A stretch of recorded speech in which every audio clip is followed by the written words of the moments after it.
Hello, everyone. Welcome back. I'm sorry. I've got my loud jacket on today. So, I quite literally just finished Frieren by Kanehito Yamada. And so I'm going to start this off with non-spoilers and then go into spoilers so that we can have a discussion about Frieren Beyond Journey's End if you're interested in that kind of thing. Firstly, I would like to say that the art style I like personally because it's nostalgic for me because I grew up playing Fiesta Online, which is an MMORPG game. If you haven't heard of it, it used to be owned by Outspark, and that's really when I played it. I played it for about 10 years, from the age like 9 to 19, off and on playing it, and the art style is reminiscent of that, and just my first character, I think, was a mage character. And it's very reminiscent of that, and it is kind of like video game-ish in the sense that she talks about mana a little bit, and she talks about finding spells and things like that. So if that will turn you off towards a story like entirely, there's really not that much in it at all. But I will say that you're going on like miniature quest, because in this story, Frieren has finished her main quest with her party, and because she is an elf, she lives for an extremely long time. And so she is having to deal with a lot of things in life and deal with the fact that there was a big portion of her party that was human. I think it's 2. And then the other one was a dwarf who lives long as well. And she's dealing with the thoughts of, oh, well, I only spent 10 years with them. It was a 10-year long quest. And to the humans of the party, they're like, yeah, that was a really long time. Like, I got to know everything about you.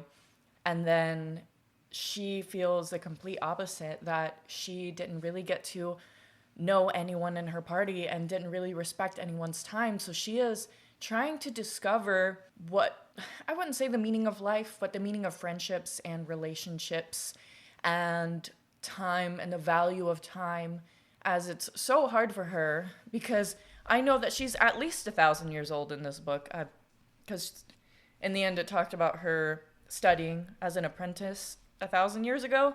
So I was like, okay, so she's lived quite some time. So yeah, 10 years for her is really nothing. And you are experiencing, this book is written kind of from her perspective, where you're not really getting a lot of story. Like, it's very fast paced. Like, you're getting a lot in a very short amount of time, and I really like that. And I'm not a big like fast paced reader person.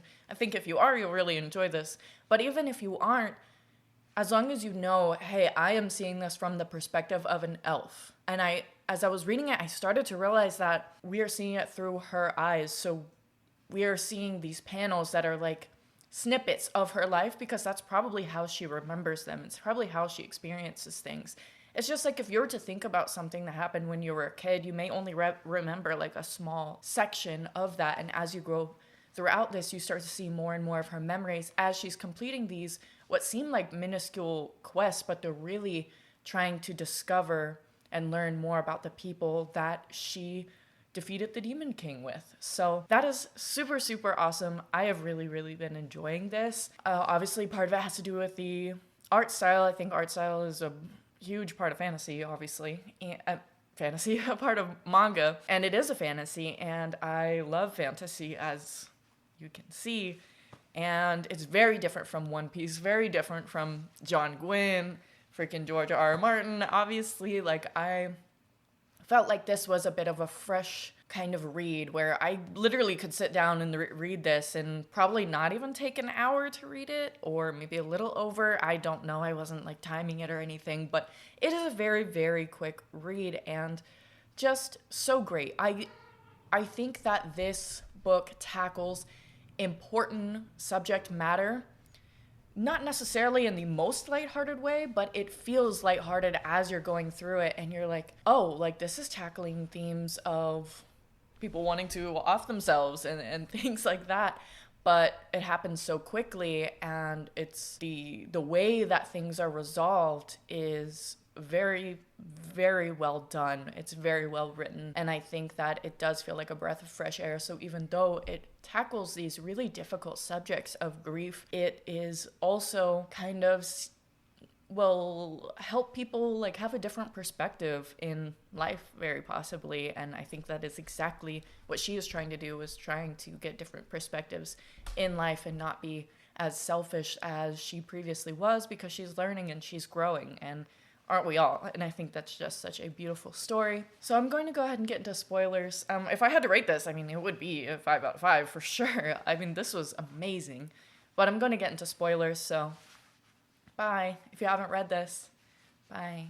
Okay, so I love that this is mainly talking about Himmel's death, and it's going from the point of view of Frieren, but the years are told by the amount of time that has passed since Himmel's death, because she was at Himmel's funeral and she's crying and she's like, I don't feel like I knew him that well. And it's hard to grieve when you feel like you don't know those people that well. So for people who know or don't know, I am a Marine. I was in the Marine Corps. I've been out for almost 3 years now.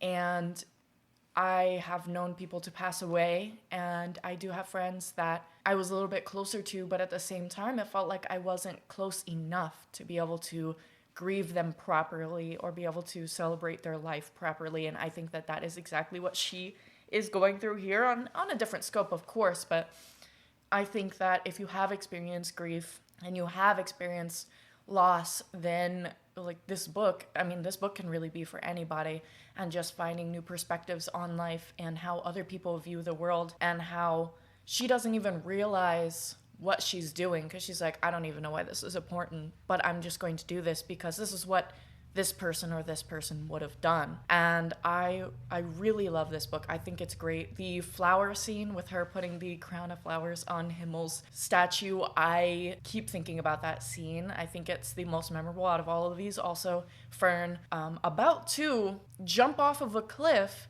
because she was orphaned, and then Hader, however you want to say his name, I'm not sure. The corrupt priest, he kind of does what he thinks Himmel would have done as well, and saves her and takes her in, and then kind of tricks Frieren into taking Fern as an apprentice. And so now she's grieving those two people, and she's discovering, like, meeting people throughout the town that she's met before years and years and years ago, where she met them as a child and she sees them as an adult, and she's trying to figure out why these things are so important to the people there, and why these things are so important to Himmel mostly, but her party as a whole. She is trying to understand their perspective on life, and I love this. I think that this is beautiful, and that if you've read it, please do discuss with me in the comments, because I am having a great time, and I think I will continue to have a great time. Like, I don't think I have no notes. This is great. So please let me know what you think, and what other mangas that you recommend. As you see, I have One Piece here. I also have a Sailor Moon that is on the docket, and I have Vagabond on the docket, so I have quite the difference in taste here when it comes to manga, but I'm looking forward to reading them all. And obviously I'm reading One Piece. That's what most of the people are here for on this channel, but I am having a wonderful time with everything that I'm reading so far. So, and if you're not already, please do go subscribe to my novel channel, where I talk about all things fiction, but mostly fantasy at this point in time. But there will be other books coming that are not within the fantasy genre. I may have some horror. I may have some regular literary fiction. You just never know with me, okay? So I hope you guys really enjoyed this video. I enjoyed making it. I enjoyed reading Frieren. I think it was great. I'm so glad that you guys recommended this, and that it is getting the popularity that it has right now, because I do think that it is so great. So thank you so much, and I hope you guys have a blessed day.